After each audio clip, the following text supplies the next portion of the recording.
Hey everybody, this is Dan and we are here with Alan Wake Remastered. In this video, I think we will do something a little different. I'm going to go through the manuscript pages that we've picked up so far. And this way, if you are interested in what these manuscript pages have to say, then you can continue on with this video. Otherwise, if you are uninterested, go ahead and go to the next episode. I'm going to name the episode such that the manuscript pages that I do will be directly after a video. I will set those to be a half video. So if it was episode 2, like this episode is taking place after episode 2, I'm going to name it 2.5 as you've seen. So if it happens after episode 4, it'll be 4.5. So that way, if you decide, oh, I will watch these manuscript pages, then go ahead and continue on. If not, then go ahead and just skip to the next one. I'll put them all in the playlist in the correct order.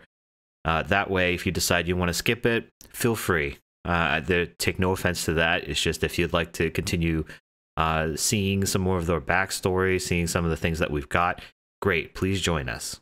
All right. Without further ado, let's go through these manuscript pages and see what they have to say. Departure by Alan Wake.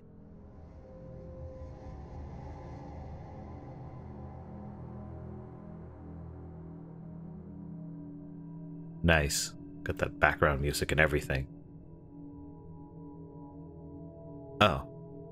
Just be careful with the... That was it for that page? Okay.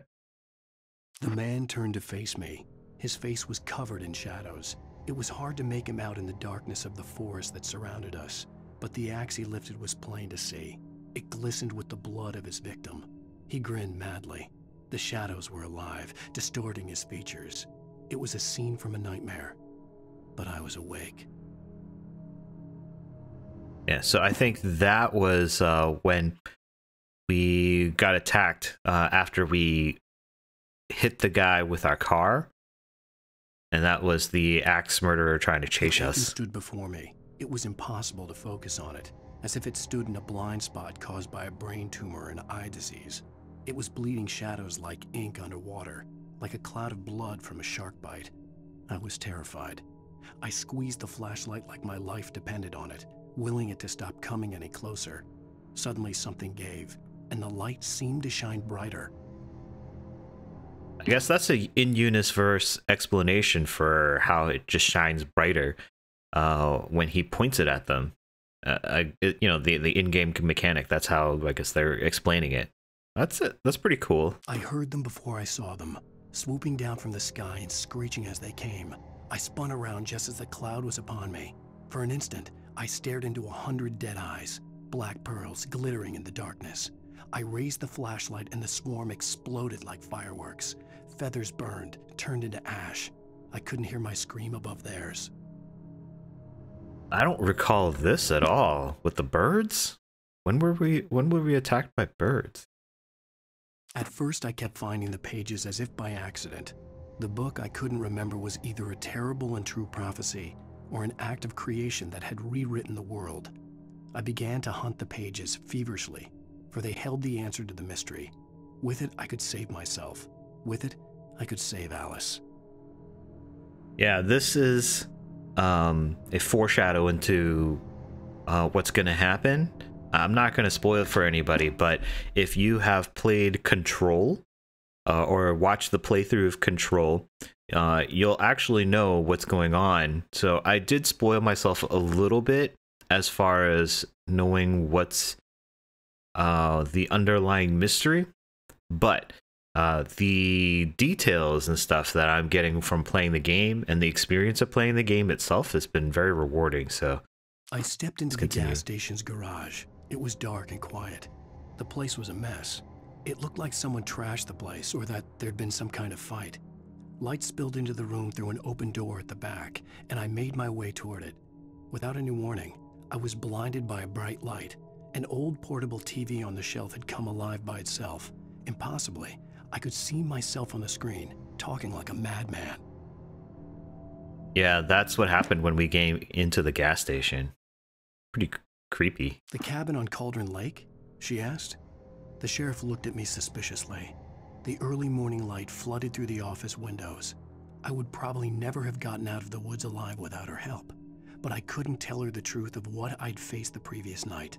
She'd think I was lying or crazy. She'd lock me up, and she wouldn't help me find Alice. Yeah, that was a thing. I don't know what you would do in your own situation, but so far I think it would be really awesome if they could get like an actual Alan Wake book written in the same manner and voice acted in the same way that this is being acted out. I think that would be really cool. I don't know if it actually exists. I don't know if it's on Audible or whatever, but I think that'd be cool. On the garage floor and tried to shake the cobwebs from his head. Ever since the couple never showed to pick up the keys, things had been fuzzy. A feeling caught his attention. Stucky looked up and stared as his brain tried in vain to process the horror before him. He stumbled back, knocking over a can of oil. A black pool spread across the floor while he struggled for a brief moment, then let go as the unrelenting darkness engulfed him. Whoa. So that is insight into when Stucky got taken, and that's pretty terrifying as far as thoughts go. Barry Wheeler was bouncing off the walls. He jumped on a plane after his calls were ignored by both Al and Alice for several days. It could mean that they were both on a second honeymoon, but Barry didn't buy it. Al had been way too unstable for that, not sleeping, messed up. Barry had years of experience dealing with Alan Wake, and he couldn't ignore it. Something was wrong. Yeah, sometimes you just get a feeling in the pit of your stomach, you know, and you just know something's wrong. He had that. I don't know if they actually are friends or if it's just client and agent, but he seems to be well in Alan's life, so I don't know. It's true what they say about the fall and the sudden stop at the end. I'd lain here in the snow while the lurid chain of scenes that had led me here kept playing in my head. A rerun of my own private snuff movie. A memory of my corpse. Alone at my own wake. Thinking in metaphors again. The femme fatale was gone.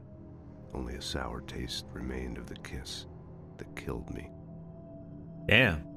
I wonder what that is. That is obviously not Alan. Oh, I think The Sudden Stop was the name of the book that came out. The one on the cardboard cutout at the diner. I think it was for Sudden Stop.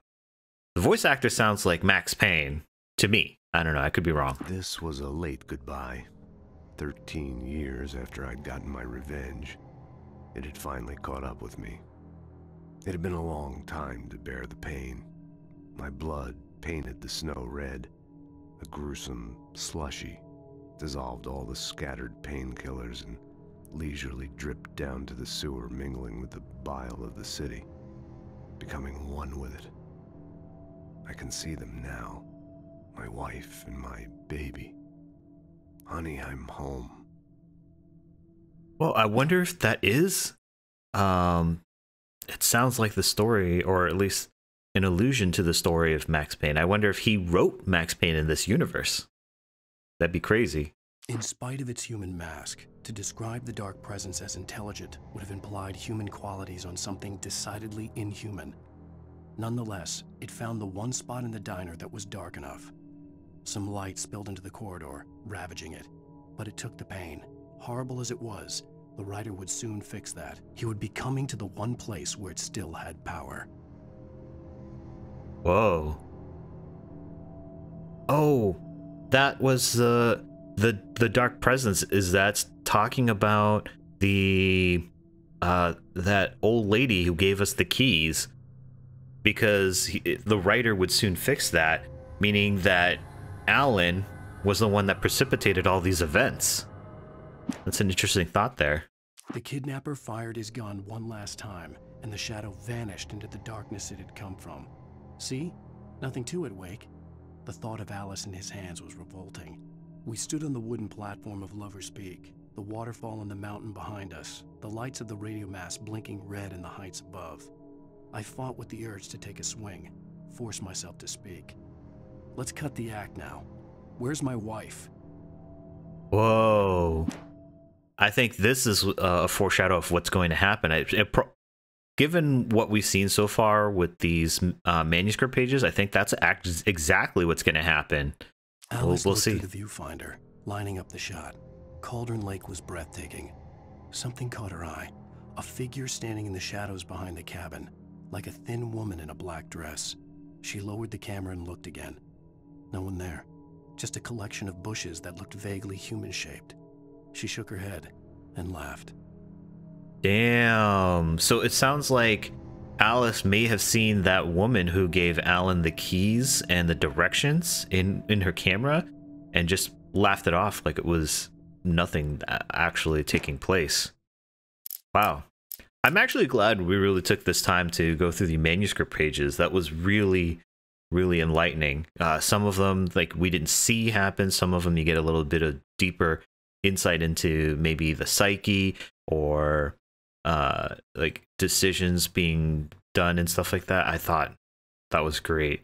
I'll play some more videos, and then as we collect more manuscript pages, I'll make more dedicated videos just like this one, and we can kind of like go in and discuss as it happens. I think that's really cool. The other option is to go through them as we go through the game, but I think that'll detract from the environment, the atmosphere. So I'm just going to leave the manuscript pages, I think, as a separate video. But if you think differently, let me know in the comments below, and maybe if we play another game like this, and that's an option, if there's enough people that want to see something like that, maybe that's the direction I'll go instead. But we are all out of manuscript pages for today. I will see you in the next video, and we'll continue with the story. And if you like this type of video, I will continue to make other videos like this. Look out for the ones that are 0.5 episodes, and you can look forward to those. And until then, I'll see you in the next one. Bye.